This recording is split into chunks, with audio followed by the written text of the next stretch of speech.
Welcome to Kenton's videos. Enjoy the video. You put on the headset and recenter your view immediately so controls match motion. Once done, verify controller battery percent and pair if needed, because input lag ruins timing.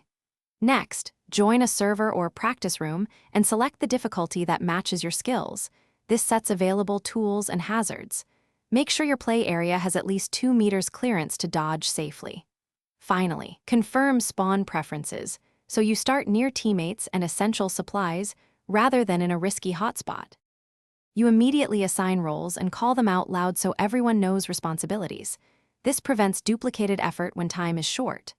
Once roles are set, grab priority tools, hammer or axe for clearing, flashlight for low visibility, repair kit for structures, and a radio to coordinate across distances. Make sure to place map markers and update teammates on ETA and hazard types, because clear communication reduces mistakes. Move methodically. Approach objectives with one person watching flanks while others work, ensuring both progress and safety.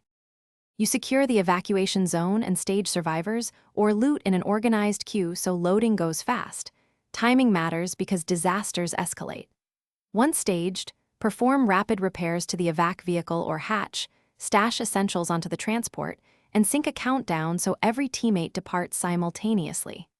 If something goes wrong, like stuck interactions or desinced objects, try respawning at the nearest save point, then restart the interaction sequence rather than grinding a buggy animation. That workaround. Thanks for watching. Consider subscribing if we helped you.